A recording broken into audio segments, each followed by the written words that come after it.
What is going on, ladies and gentlemen? Welcome back to a brand new video. We are back here with the Daytona 660 before we get into the topic of today's video, which is going to be all covering the Triumph dealership and getting mechanic work done to a bike. But before we get into that, let's go ahead and give her a cold start, baby. Cold start.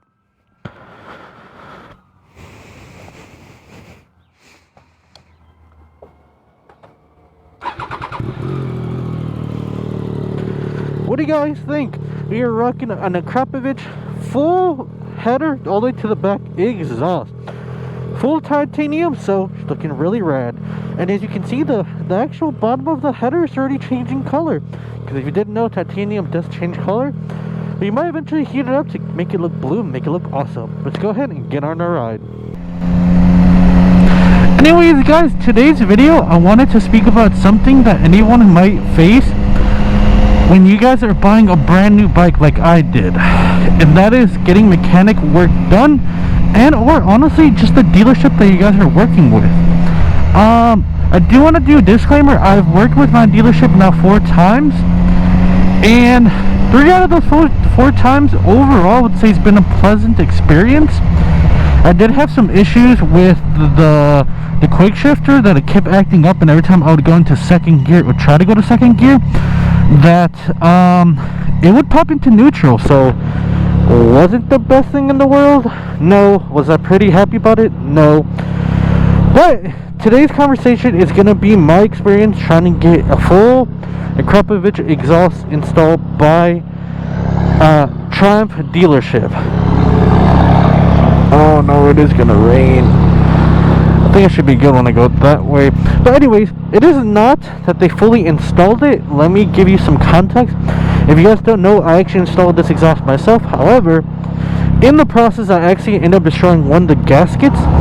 Because of that, I did in fact have an exhaust leak, and it was a pretty notable one. As soon as you turned it on, you can hear it. And because of this, I ended up asking Triumph to see if they can fix that.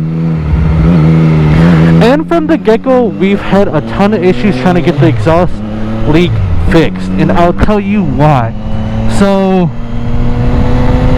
first things first, again, I'm not trying to call anyone out, I'm not trying to call my dealership out, but just give you guys some experience. If you guys are going to buy a brand new bike, these are things you guys need to consider. Because honestly, I've never bought a brand new car or anything like that, so I've always done maintenance myself. The bike being insured and having whatchamacallit, not insurance, but having a 2-year defect warranty, having a 2-year warranty from Triumph, I'm like, well, as many things mechanically I don't want to do myself. Quick shifter I couldn't do myself because I had to flash a tune onto the ECU, which only they had that information, so couldn't do it myself. 2, the windscreen, I'm not going to take it to them to get in, so I could do that myself. It's just taking off some bearings. Then the exhaust, overall, I've installed plenty of exhausts on my Mustangs. I'm like, this should be fairly easy, and it was, until afterwards I realized I had an exhaust leak. Again, back to the issue. So I took it to them. I called them on a weekday. It was Thursday, I believe, or Friday. Thursday, Friday. But they're, just to give you some context, they're open. They're open Tuesday through Sunday, or Tuesday through Saturday, I should say. So I called them out, let's say Wednesday, Thursday, and I called them, hey, do you guys have any openings to be able to get an exhaust leak looked at? And they said, well, for this week, no, but we can get you first thing Tuesday at 8 a.m. So they were expecting me to bring in the bike and then leave it with them, get it serviced. And I asked them roughly, hey, how long do you think this is going to take? They gave me a guesstimation of 2 to 3 hours. And well, I don't know about you guys, but 2 to 3 hours is not cheap by any means. Their run rate is $150, which again, not very cheap if you ask me. But I said, you know what, at least I know that way they'll look it over and get it done correctly, because clearly I didn't do that. In that conversation with whoever I spoke to, they told me, hey, to avoid any hiccups, what we're gonna do before you actually bring it to us is we're gonna see if we can even order any parts, because the only parts that you may need it's gonna be the gaskets. And well, sure enough, they told me they'll review the parts, they'll order them that day to ensure that Tuesday from the following week I come, they're already there. If you guys can't guess it already, that didn't happen. I dropped off the bike Tuesday morning, left it there, went home, went to work, and then yeah. And if you ask me, if you guys are going to do a job for 2 hours to 3, should be fairly quickly. Like, you should hear back within the day. Tuesday, the whole day went by, I didn't hear from them at all. So I decided, you know what, let me call them up on a Wednesday, the following day, to see what's going on. Sure enough, I hear back from them Wednesday, and this is where everything kind of started spiraling into what I call hecticness, and what really pisses me off from working with this dealership this one time. I called them Wednesday, and they gave me the news of, hey, we apologize, but in order to get the part, it's going to take 6 weeks. I bring up the fact, like, how is it going to take 6 weeks? The day I called you told me that you were going to try to order the parts so that way it gets here before I actually bring in the bike. So why is it after I bring the bike, after I leave it for the day, and after the scheduled appointment happened, then you tell me, oh yeah, sorry, it's going to take 6 weeks to get the part? And not even that, and this is my biggest concern and overall gripe about this dealership, is every time a communication happened is because I proactively called them and asked them to give me an update. They never went out of the way and say, hey, I'm going to call this guy to let him know, like, hey, this happened, this is the issue, this is the like, nothing. It was always me picking up the phone and calling them 2, 3, 4 times before they answered or called me back. It was never them giving me a call until way later on, and until after I made it a big deal. Which to me, it is a big deal. If I'm off a bike 6 weeks, that is a huge portion of the beginning of the riding season, which last year I got the bike around June, so I don't get a full riding season like other states. So I want to take advantage of the fact that I'm going to be able to ride. Needless to say, that day happens, and then the next, Wednesday happens. He tells me that, and I stress him, like, hey, you told me you're going to order the part, what happened? And he's like, oh, my bad, blah blah. We didn't know it's going to be 6 weeks. And again, I'm like, how did you not know? You told me you were going to order it the day I called in and made the appointment, and now all of a sudden it's 6 weeks. Whatever.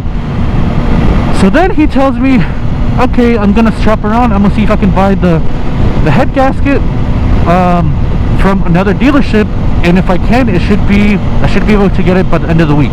Again, granted, this is Tuesday. No, this is Wednesday, I should say. This is where more issues occurred. Oh crap.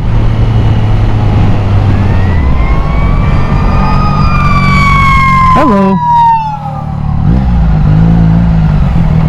Let me drop down a couple gears. And this is where more issues occurred. What happened here? Did we get pulled over? I don't know. Anyways, this is where more issues occurred. So we gathered that they were gonna try to shop around and see if they can get another gasket. And I was cool with that. I'm like, alright, cool. They said they can get it within a couple days. It is what it is.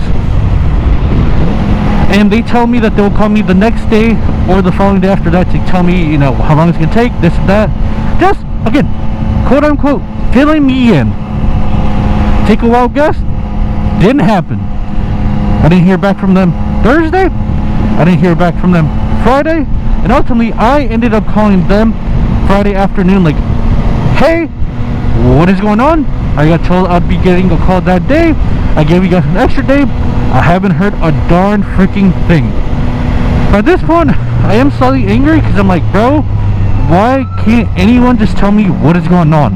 I don't care if it's going to take time, and if it is, put the bike back together. And at this point,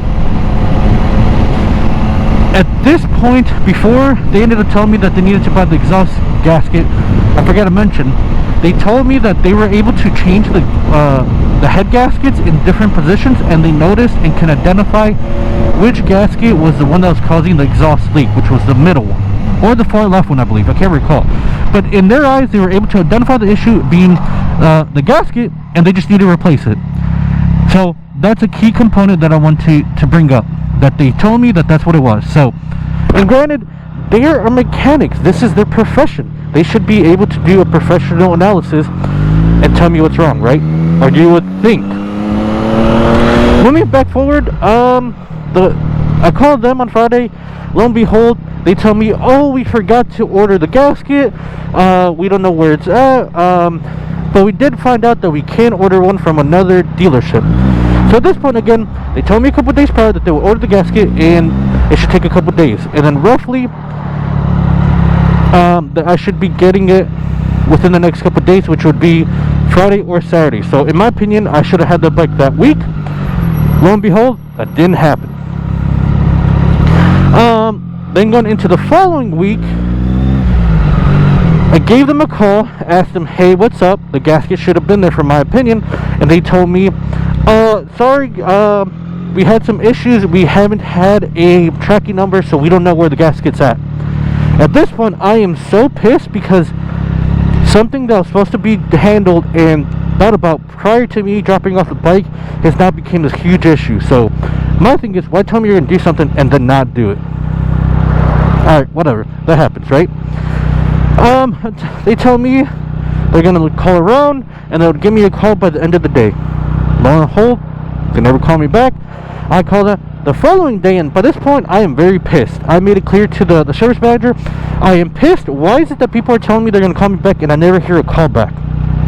Whatever. He then confirms that they got a tracking number, that they should be getting the exhaust gasket within the next 2 to 3 days. This is a Tuesday. 2 to 3 business days would put me at Friday or Saturday. I called them Friday. They still tell me, well, we're expecting to get the gasket later today, and as soon as we get it, we'll put the gasket on the bike and we'll get you going. So I said, okay, whatever. I called them close to end of day Friday, and they tell me, well, the gaskets haven't came yet. We're projected to get them tomorrow. Alright, they do work Saturday and they're open. I call them Saturday. Again, oh, we're so sorry, the gaskets aren't expected to get delivered until 9 p.m. and obviously they're closed by then. So then they tell me, we apologize for the day, blah blah blah blah, we'll get it first thing Tuesday morning. And this is where a ton more things happen that pisses me off. Tuesday morning happens, which was Tuesday of this week. I don't hear from them. Wednesday, I give them a call, and then they say they find even more issues. That after installing the new gasket, it still sounds like I have a exhaust leak. And I'm like, bro, at this point, like, what is going on? I'm having to keep and consistently calling you guys to get any news. If it wasn't for that, I will have no idea where the bike's at. You guys are failing to call me back and just flat out not doing your job. Then the person who does the review didn't even do his job correctly, because he's stating that the exhaust leak isn't now because of the exhaust gasket. Is because one of the headers is improperly seated and they cannot get it to seat correctly. So I'm like, what do you mean, bro? I end up going up to them in person and I just explode. I'm like, bro, there's so much inconsistent communication. This is such a terrible job. And by that point, I am so pissed and basically telling them, like, I want the bike done as soon as possible. I need it now. Because I'm planning to do a trip in the next couple of days with the bike, and I wanted it now. And they tell me, well, we haven't given up on the issue. We believe we can still get it fixed. This and that, a third. Then they attempt to do... They originally thought, I believe, it was the pipe, the actual header that goes into the head, that it was warped and or bent in some form. So that they were going to try to bend it, that they were going to try to resurface it. I don't really know what the plan was, but that's pretty much what I got told. Then from there, the next following day, I get told, yeah, they attempted to do that, but there's still a super small exhaust leak that they can't figure out. Then, now I'm going to put some pictures up on the screen, but there is a flange that connects to the actual metal pipe. This flange and a little pressure plate get bolted up to the head of the block. Then from there you put the pipe in and you use little springs that tension the pipe into the exhaust flange. That is what keeps them together. Well, these guys were putting the exhaust flange and also the header back together without those clips. And it so happened that whenever you're sent this kit, the flange and the plate and the exhaust are or apart. On mine, 2 of them were actually stuck together, because it's like if they previously got it, like if they pushed it together and then it just kind of sat flush into combined itself or whatnot. Again, I'll show pictures for a demonstration, and then I'll show you the pictures they sent me in the video. But the flange and the pipe end up splitting apart, in the sense of, like, in their view, they were supposed to be tack welded, or they were welded in some form or fashion, which is not true. What happened is, when they installed the exhaust, they were not using those springs, and because of this pipe was free floating, and of course causing an exhaust leak.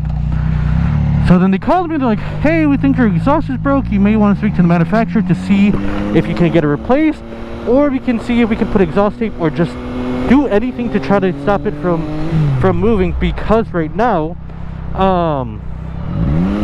it's like the pipe is free floating. And I tell them, I think you're wrong, I don't think you guys are doing something correctly. And I told them, send me a picture of what's going on. They end up sending me pictures and videos of what they suspect is wrong.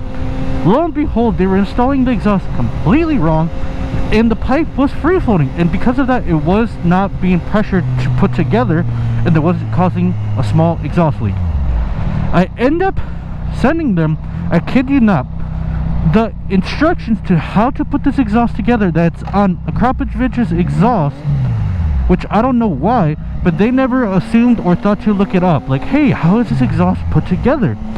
Because this is a tri slash is it Heritage, or I think the other company that they sell bikes for, it's not Heritage, is Indian. They sell Indian bikes, so their exhausts are not the same, because this is a race ready exhaust, and theirs are probably very different, that they don't use the same concept. So I had to send in the schematics and the spreadsheet that shows how the exhaust comes and how it's supposed to be assembled. And to me, after I sent them this, a couple hours later they told me, oh, the bike is all prepped and ready, it's ready for you picked up. So to me, what this shows is their lack of understanding and their lack of experience of knowing how to work on this bike and this exhaust. Granted, this is a newer bike, it is a 2025, and the first year model is a 2024, and they probably only sold 25 models last year, and I'm probably the first idiot who decided to put the exhaust on his Daytona. But the fact that they never thought of, hey, let me go on the Kropovich exhaust website and see, do they have a schematic, do they have instructions, can I find anything? And I, as the customer, had to send it to them because they did not understand how to do their job. Without that, I am positive that they would have not known to put the clips or the springs, and that's what gives tension to the pipe and actual flange, which mates them together and stops any exhaust leak. Like, it is mind-boggling. And at this point, again, I am so pissed. I'm so beyond belief of, like, what is going on. These people are, you know, the dealership from who sells the bike, like, they're supposed to be experts and have, you know, certifications and everything to be able to work on these bikes. Yes, I understand this is probably the first time working on this style of bike with this kind of exhaust, but there's no way in their time they've never done something like this. They've never done a race exhaust, an exhaust that uses springs to hold the flange header to the actual pipe. Like, it is just so freaking mind-boggling. And I expressed this story and bring it up not to bash the Triumph dealership, but just to say, guys, one, do not keep your mouth shut, because ultimately, and I can't prove it, but the guy who I was speaking to told me, oh, we're gonna cut half the hours on this exhaust for you. So apparently they give me a 50% discount on the hours, which I can't prove. They still charged me $215 for something that it was supposed to be a 3-hour project, and then it turned out to be a 3 to 4 week, almost 4 weeks, because this week actually when I got it back would have went into the 4th week. So it's like, bro, how do you not just communicate, do what you're gonna say you're gonna do, and then don't even know what you're doing in terms of installing the exhaust? Like, that was so mind-boggling to me. Like, I understand I installed the exhaust, and by no means am I an expert at installing exhausts, but a quick Google search will give you how to install this per the manufacturer. Like, it's not something like, it's not rocket science, right? Like, if you just Google it, they were more than capable of finding it. But needless to say, and the reason why I bring this up with new bikes is something I've experienced and something I've learned with other YouTubers who do YouTube is that you might have an incredible bike, you might have an incredible experience in purchasing the bike, but one of the things that you need to keep in mind, especially if you're getting a new bike, is how is that dealership going to treat you specifically after you purchase the bike, after you have to do maintenance, when you have to do an oil change, when you have to get a quick shifter, when you have to get an exhaust, when you have to get wheels, tires, whatever. Because to me, if you're buying a new bike, I do not recommend that you do all that yourself. You guys have a warranty. I have 2 years on it, and I'm going to do all the services through them. Once that 2 years is up, I'm going to be doing the oil changes myself. I'm going to do everything myself, because at that point, even if they screw it up, they're not going to pay for it. Or I should say, if something just screws up in general, if they screw it up, I hope that they would pay for it. But yeah, that is my experience with this Triumph dealership. Again, I still plan on taking this bike to them. I still plan on doing work. But the fact of the matter that they did not call ahead to get the part, and then if they would have on that Thursday, they could have called me the next day and told me, hey, this part is on back order, it's going to take 6 weeks. What do you what do you want to do? In which case, I would have told them, you know what, order it, I'll wait, I'll bring the bike once the exhaust gasket comes, or check and see if you can get it somewhere else. But I wouldn't have brought the bike, period. I just wouldn't have. And then the issue of, they said they would order it, they didn't. I had to keep calling them. And again, it was just a pile of BS in my opinion. It was excuse after excuse after excuse. And even the manager told me, you know, I can give you what happened, the reason why I didn't call you, but ultimately it's just excuses. Because it is. And then he went on and told me like, hey, I've had a lot of customers, had a lot of calls. That is an excuse. I, as a consumer, I'm sorry, but I do not care that you were busy and that you promised one customer that you would do X, Y, and Z. Don't promise something that you can't deliver. If he was like, hey, you know what, give me 2 days, 1 day before I call you back to see what I can do, I'm cool with that. But tell me that I'm gonna call you back at the end of the day and fail to do so, that is what pisses me off. That is the customer service that you should not be giving. And for anyone who states, oh, I might not know what it is to be on the other side, I used to work at Lowe's selling appliances and stuff. I would have to follow up on a ton of people. I would have to follow up on a ton of products. Now in my professional career, which I'm not going to disclose, but I have to disclose to our customer, hey, this is not going to be on X amount of day, or there's a delay on this, or I need this, or this is going to happen. And I, as a good punter, try to over communicate, because one of the best things is over communicating to ensure that the person, the customer, the whoever it is, understand what's going on and feel that you are confidently taking care of them. And I'm going to be completely honest, I did not feel that whatsoever. And because of that, I just have to say, when you buy a new bike, please consider the dealership you're working with, because it can drastically change your experience with your bike. With that said, guys, I'm gonna go in the Chase Bank, take some money out. But needless to say, I hope you guys have a wonderful day, ride safe, and you guys gotta remember, you guys gotta grind to shine. So with that, peace out.